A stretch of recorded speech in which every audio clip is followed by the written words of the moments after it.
Greetings, family. Um, Hope everyone's doing well, and congrats to the Tar Heels and making it to the Final Four. Pretty sure we're all enjoying that. What I want to deal with tonight is obviously, you know, putting our base out front, the Most Honorable Elijah Muhammad.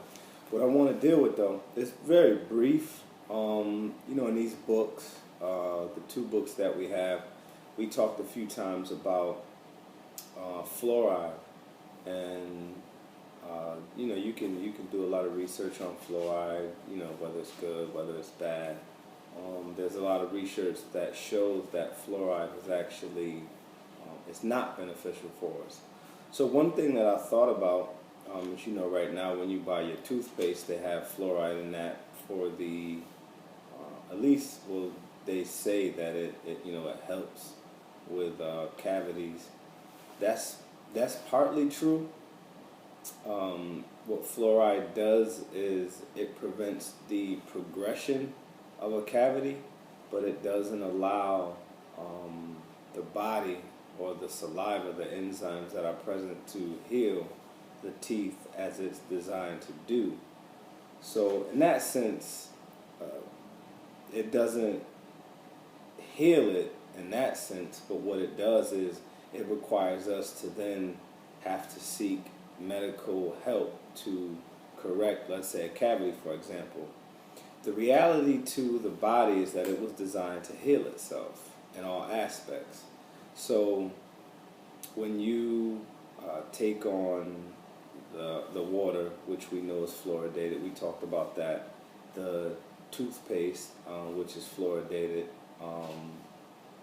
then you know that there's an overabundance of fluoride present in our mouth. Fluoride actually kills enzymes as well.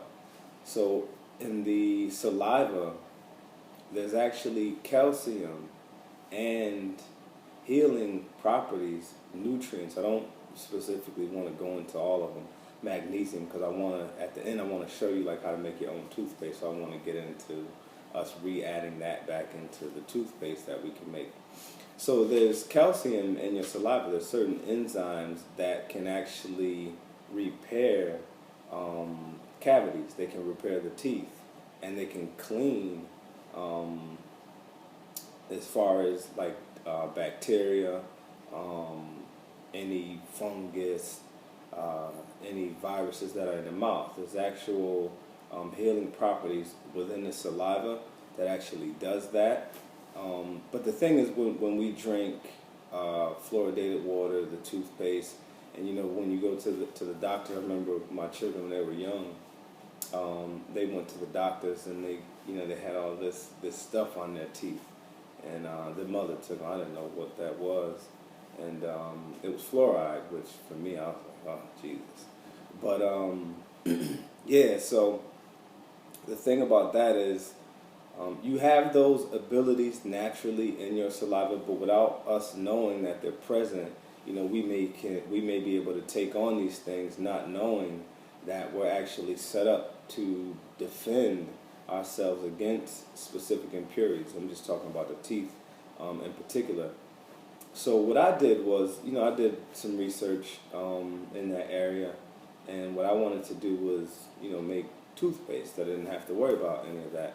There is one that I use on the market. It's actually Tom's. They have a version that's not fluoride free, rather. Excuse me. That one's pretty good, but I wanted to go a little bit further because they do have other additives that don't agree with the digestive system and the whole process of keeping the good bacteria alive that is in the saliva. So one thing that I learned was, you all probably are familiar with it, coconut oil. That's extremely well in terms of using it for medicinal purposes. In this book, the Most Honorable Elijah Muhammad goes into not using coconuts to eat. I don't want to go down that road, but using it for the toothpaste, I have what I use here and it's really simple. I just want to make the distinction though. If you can see it, this one is organic virgin coconut oil, unrefined. So what you want to do, what you want to make sure, because in the stores you'll see the unrefined and then you'll see the refined. And you want to be careful with the refined, because just as we're talking about having live germs and live enzymes that are good for you in the saliva, when you get the refined version of coconut oil, they've heated or cooked out essentially all of the enzymes and the bacteria that are in the coconut oil to help you.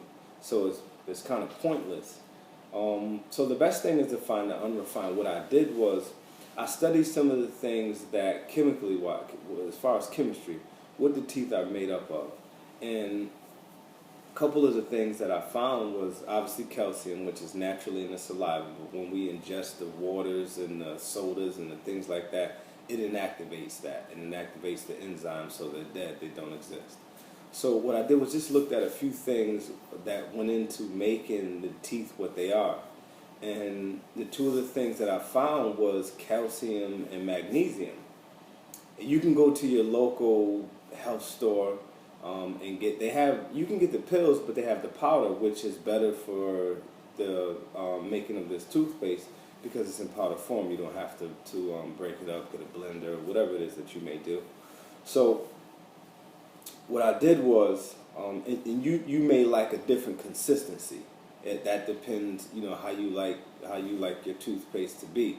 So what I did was I took 2 parts coconut oil to 1 part of magnesium and calcium powder. So the magnesium and calcium powder comes in like a little 6-ounce bottle, or it's a little plastic bottle.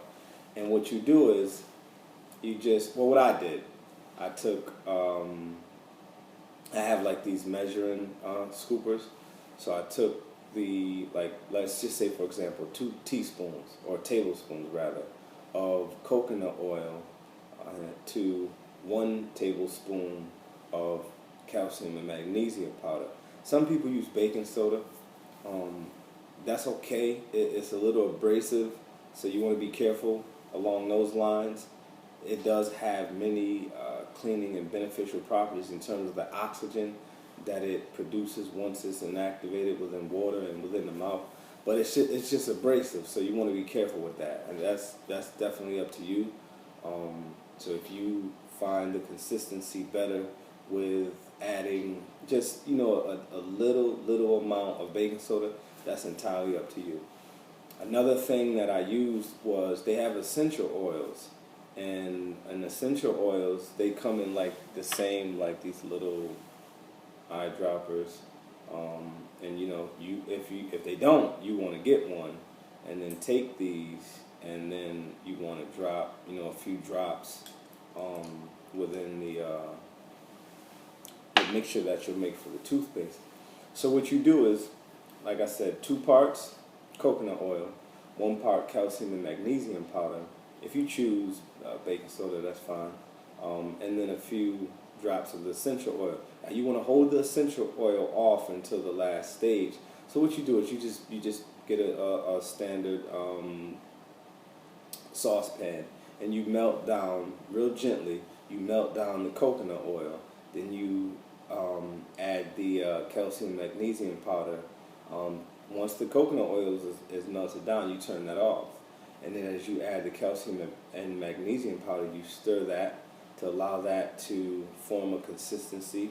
You can, I put mine in glass jars, not this one, but I have similar ones that I store mine in ceramic, like little ceramic bowls. You want to try to stay away from plastic though, because we all know the different additives that are in plastic. And then you add, as you're mixing that, then you add the drops of essential oil. I use, one time I used mint.